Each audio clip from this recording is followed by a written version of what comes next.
Freddy Krueger, literally the thing of nightmares. His burnt, disfigured face and his trademark metal claw. Freddy has been giving people of all ages nightmares since his first appearance in 1984. But did you know that Wes Craven, the film's director, found inspiration for this film from tragic true-life events? If not, stay tuned. I'm Lauren, and this is The Truth Inside, A Nightmare on Elm Street.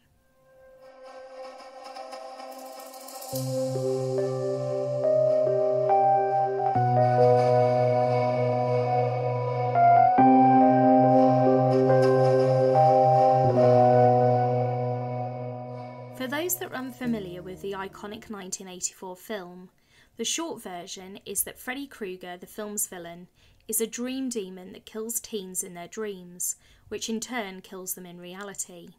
To explain, Freddy the human was a serial child killer who killed his victims with a bladed leather glove. Whilst he was captured by law enforcement, he was set free on a technicality, and this resulted in a manhunt with the fictitious town's vengeful parents finding him and killing him, dousing him in gasoline and setting his body alight. The result? Whilst Freddy's body died, his spirit lived on within the dreams of a group of teenagers living on Elm Street.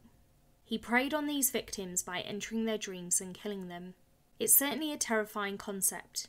You can't escape your nightmare, and you know that if you're caught and killed, that's it, game over. Your death in the dream world is mirrored in reality. Now understandably you're thinking, this cannot be born out of truth. I thought exactly the same thing, but sad to say, A Nightmare on Elm Street was actually inspired by a medical condition that presented itself in the late 1970s, early 1980s. Like me, you can no longer feel reassured that the film is just a work of fiction. So to be clear, Freddy himself isn't directly pulled from reality, nor is the tale about a serial murderer seeking revenge after being killed by vigilantes, but rather the idea that you can be killed in your sleep, possibly by your nightmares.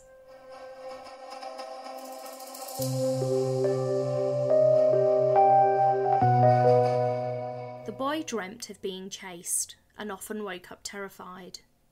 The nightmares got so bad that the boy reached a point where he refused to go to sleep.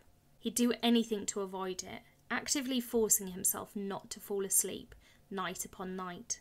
He was convinced that if he did, he would die. Of course, we need sleep to function, so eventually one night, despite his best efforts, the boy fell asleep. His parents were relieved. They'd watched him suffer for days. Sleep, they felt, was the best thing for him, and that he would be safe. Whilst the nightmares were bad, the demons in his dream couldn't hurt him in real life. Sometime later, in the early hours of the morning, they heard the boy, their son, cry out. The demons were back. It was clear this was yet another nightmare. They got out of bed, ready to wake and console their child, but by the time they reached his room, he was dead. It was this story, alongside headlines such as Night Deaths of Asian Men Unexplained, that caught Wes Craven's eye. A young child scared to fall asleep because of the monsters contained inside his dreams, his parents oblivious to the threat. The idea that if you die in a dream, you die in real life. What a perfect plot for a horror film. Except, for many, this wasn't the plot of a film at all. This was real life. So how did these headlines come about? Let's backpedal. April 1975, Cambodia. A communist group known as the 𝗥𝗲𝘀𝗀𝗀 has just seized the country. Prior to this, between 1970 and 1973, during the Vietnam War, most of the countryside was bombed by the United States. The 𝗥𝗲𝘀𝗀𝗀 used the United States action to recruit followers, and ultimately excused the brutal policies they exercised. It's now January 1979, and the atrocities carried out by the 𝗥𝗲𝘀𝗀𝗀𝗀 are far and wide. They've killed more than 1.7 million people over 4 years through work, starvation and torture, with the victims being buried in the killing fields, the name for the mass graveyards. The genocide in Cambodia means that many survivors fled to refugee camps in Thailand, many of these immigrating to the United States. This was in part due to Congress passing the Refugee Act of 1980, which meant that many refugees from the southeastern countries of Vietnam, Cambodia and Laos would resettle in America. In 1980 alone, approximately 54,000 refugees came from Laos, of which circa 27,000 were from Hmong. It's now the early 1980s, and the refugees are trying to acclimatise to the American way of life. Whilst the immediate threat to life appears to be behind them, an altogether new threat has emerged. Between 1981 and 1988, over 100 men died mysteriously in their sleep, reportedly after suffering from nightmares. The commonality? They were male refugees from Southeast Asia who had fled from the killing fields. At the time, it was called Asian death syndrome, but strangely, none of them possessed any noticeable health problems, and mostly everyone was aged between 20 to 30 years of age. The people suffering were typically refugees from Laos, a small landlocked country in Southeast Asia, the Hmong minority in particular. One story is that of 47-year-old 𝗥𝗲𝘀𝗂𝗃. Medics arrived at the refugee camp to find Yong having some kind of fit in his sleep, his wife in tears by his side. Despite their best efforts, they couldn't save him, and his death was a mystery. He was also the fourth man to die while sleeping in 9 months.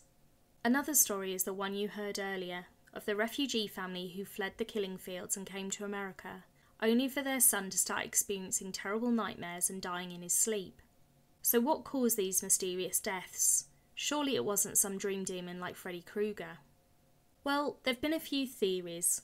One was that the refugees had been subject to a nerve agent during the war, but of course it didn't explain why most of the deceased were males, and why this would cause them to die in their sleep as opposed to any other time. So this was quickly ruled out by medics. The second was night terrors, and that these were due to PTSD or post-traumatic stress disorder. It's true that some things in our dreams can trigger physiological reactions we might have when awake. I'd hazard a guess and say that we've all experienced something similar in our dreams, like screaming, only to wake up and find that we're screaming in real life. So it is possible a dream could trigger some reaction that results in your death. Again, there was no evidence though to tie the two together. And also, why wouldn't women be suffering in the same way? Of all the deaths, only one had been a woman. It was largely prevalent amongst males. The most widely accepted theory is SUNDS, or sudden unexplained nocturnal death syndrome. This is the medical term given to sudden death while sleeping. The most common type is known as 𝗥𝗲𝘀𝘀𝗀𝗏 syndrome, and according to literature, men are more likely to be diagnosed than women, and it also occurs more frequently in Asians than people of any other races. This may actually explain what caused the deaths amongst the refugee population, although it's worth noting that it's still not fully understood. One doctor, Dr. suggests the years of stress that the Hmong endured could be a factor in the disease. Was that a reflection of what kind of stresses that come from being forcibly removed from a familiar world to a completely alien and sometimes even hostile context, she asks. It's highly likely. Otherwise, 𝗥𝗲𝘀𝘀𝗀𝗃 is a generic heart rhythm disorder which can lead to sudden cardiac arrest, loss of heart function and loss of breath. It can happen when you're awake, but it's most likely fatal when you're sleeping. Now I will say that whilst 𝗥𝗲𝘀𝗀𝗃𝗃 syndrome is a serious condition that people can die from, the chances of this happening can also be significantly reduced if diagnosed and treated. Although let's be honest, this medical condition alone may be more frightening than the fictional murderer it inspired. So look, we technically know that it's unlikely Freddy Krueger or some other dream demon is lurking about in the corners of our nightmares, ready to strike. But we still don't know everything there is to know. We do know that not everyone who dies in their dreams dies in real life. Plenty of people have lived to tell the tale.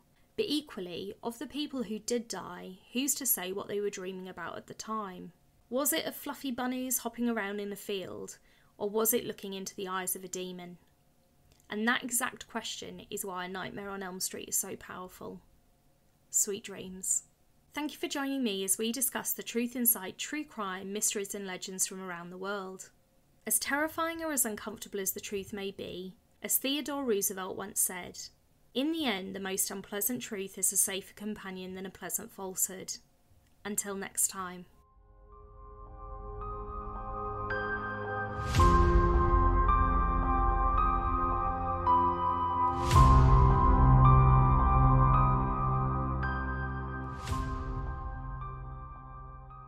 Hi everyone, it's Lauren here. Just a quick note. If you're joining me on the audio version, I'd really appreciate a rating. If you're joining me on the visual version, so over on my YouTube channel, if you've liked what you've heard, please feel free to give me a thumbs up. Either way, I'd really appreciate if you've got any case suggestions or mysteries, legends that you'd like covering. Please pop them in the comment box or drop me an email. The email is in the description. It's thetruthinsidepodcast@gmail.com. Take care, everyone.